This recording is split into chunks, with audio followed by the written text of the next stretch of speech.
Pandangan umum dari teori psikoanalisis. Tujuan utama terapi psikoanalitik adalah untuk menyelesaikan konflik intrapsikis, menuju akhir merekonstruksi kepribadian dasar seseorang. Terapi analitik tidak terbatas pada pemecahan masalah dan mempelajari perilaku baru. Ada penyelidikan lebih dalam ke masa lalu untuk mengembangkan tingkat pemahaman diri seseorang. Dikembangkan oleh Sigmund Freud, teori psikoanalitik adalah untuk psikiatri, psikologi, dan konseling modern, dan merupakan tolak ukur yang digunakan untuk mengukur semua terapi selanjutnya. Perspektif terapis psikoanalisis pada kasus Ruth. Perspektif psikoanalitik dan tinjauan materi kasus sebagai terapis yang berorientasi psikoanalisis menduga bahwa deskripsi latar belakang Ruth tentang orang tuanya, saudara-saudaranya, dan dirinya sendiri kurang objektif. Selain itu, memperkirakan bahwa area ketidakakuratan akan menjadi petunjuk inti dari masalah kepribadiannya. Lalu mengantisipasi bahwa gejalanya atau serangan kecemasan, makan berlebihan, ketakutan akan pencapaian, panik karena dianggap takut ditinggalkan, dan sebagainya, dapat ditafsirkan sebagai manifestasi luar dari konflik bawah sadar yang berasal dari pengalaman masa kanak-kanak dan reaksi defensif terhadap pengalaman-pengalaman ini yang penting baginya sebagai seorang anak. Para ahli menduga kecerdasan dan motivasi bahwa eksaserbasi gejalanya saat ini terkait dengan pengakuannya akan perbedaan antara apa yang masuk akal baginya secara logis dan apa yang tampaknya mendorong emosi dan perilaku. Para ahli juga berhipotesis bahwa Ruth sedang mengalami pemecahan atau perjuangan antara dimensi dirinya yang berlawanan. Konflik ini antara bagian dirinya yang ingin berubah dan bagian lain dari dirinya yang berpegang teguh pada pola lama yang pernah diperlukan dan membantunya menjaga stabilitas mental sepanjang hidupnya.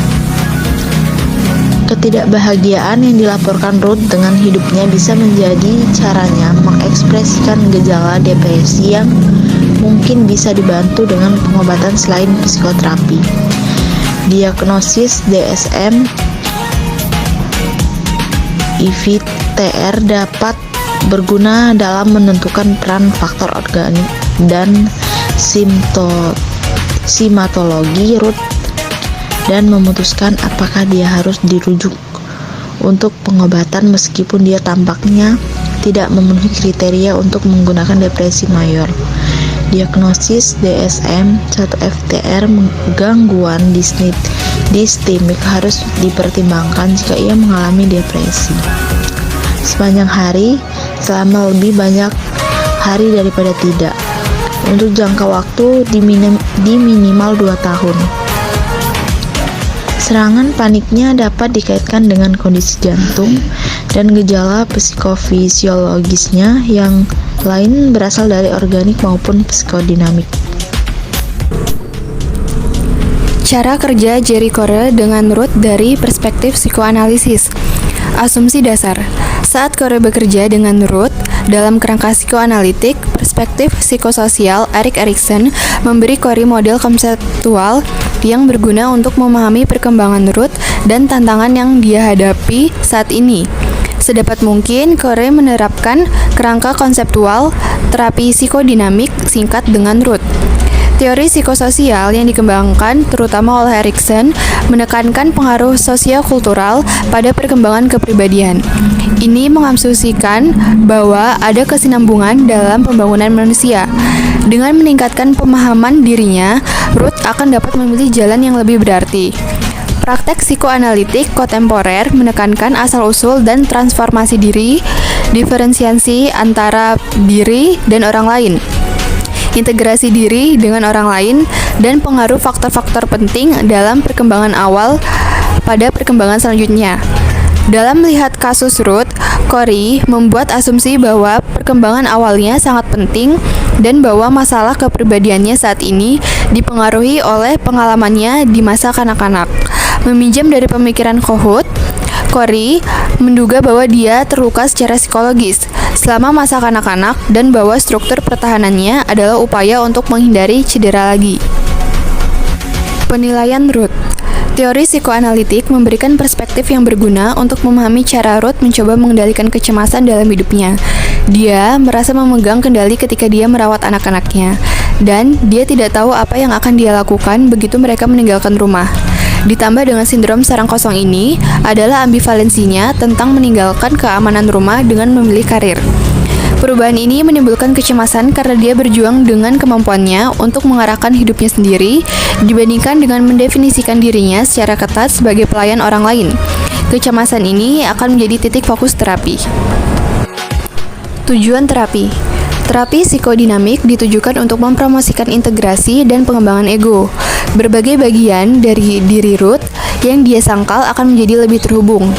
Tipe identitas yang ideal adalah diri yang otonom, yang dicirikan oleh harga diri dan kepercayaan diri, serta mampu menjalin keintiman dengan orang lain. Prosedur terapi. Ruth akan memahami bahwa banyak dari pola perilakunya yang sudah mapan sebelumnya terjalin kembali dalam kehidupannya saat ini. Dia mempelajari pola-pola yang memberinya perlindungan terhadap kecemasan. Tetapi pola-pola lama ini tidak membantunya dengan baik hari ini. Terapi Ruth akan memberinya pengalaman emosional korektif yang memungkinkannya mengembangkan pola perilaku baru yang fungsional. Proses terapi. Pada tahap ini, dalam terapinya, Ruth mengalami perasaan yang sangat mendasar tentang keinginan untuk menjadi istimewa dan menginginkan bukti akan hal itu. Dengan mengeksplorasi reaksi transferensinya, dia akhirnya akan mendapatkan wawasan tentang bagaimana dia telah memberi ayahnya semua kekuatan untuk menegaskan dia sebagai pribadi dan bagaimana dia tidak belajar untuk memberikan dirinya persetujuan yang sangat dia inginkan darinya. Beberapa pikiran akhir. Model psikodinamik memberikan kerangka konseptual untuk memahami sejarah individu. Praktisi dapat belajar berpikir secara psikoanalitik, bahkan jika mereka tidak berlatih secara psikoanalitik. Meskipun teknik psikoanalitik mungkin memiliki utilitas terbatas untuk konselor yang bekerja di banyak pengaturan. Konsep-konsep ini dapat membantu menjelaskan dinamika yang beroperasi di beragam klien. Mengabaikan pengaruh masa lalu dapat menghasilkan keuntungan terapeutik yang terbatas.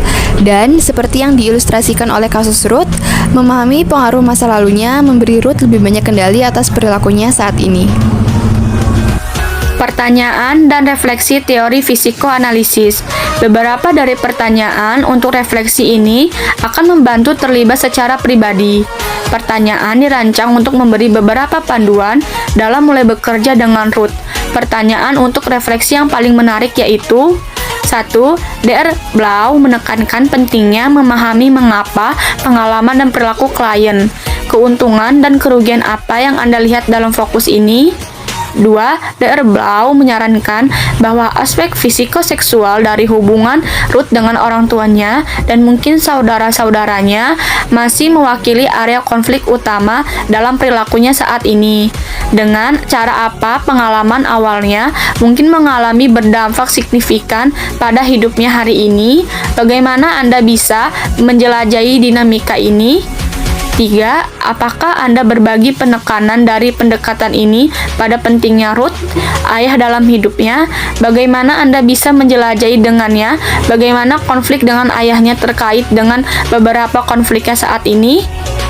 4. Apa salah satu tema paling signifikan dari perspektif analitik yang akan Anda fokuskan dalam sesi Anda dengan Ruth? 5. Dengan cara apa Anda akan mendorong Ruth untuk kembali dan menghidupkan kembali masa kecilnya? Seberapa penting menggali anak usia dini klien dalam memimpin untuk perubahan kepribadian? 6. Pertahanan apa yang Anda lihat di Ruth? Bagaimana Anda membayangkan Anda akan bekerja mengurangi pertahanan ini? 7. Dr. Blau membahas pentingnya hubungan nyata terapis dan hubungan seolah-olah dengan Ruth. Bagaimana Anda bisa membedakan antara reaksi pemindahannya dan reaksi nyatanya kepada Anda? 8. Apa peran pengungkapan diri terapis dalam Dr. Blau dan saya sendiri, pendekatan konseling Ruth? 9. Pekerjaan saya dengan Ruth menggunakan beberapa model psikoanalitik kontemporer dan menggambarkan terapi dinamis singkat. Apa saja cara agar konsep psikoanalitik dapat diterapkan pada perspektif terbatas waktu? Bagaimana fokus di sini dan sekarang berguna dalam memahami masa lalu klien? 10. Seberapa cocok pendekatan psikoanalitik atau psikodinamik dengan gaya konseling Anda? Aspek apa dari pendekatan ini yang menurut Anda paling berguna? Aspek mana yang mungkin ingin Anda modifikasi agar sesuai dengan gaya konseling pribadi Anda?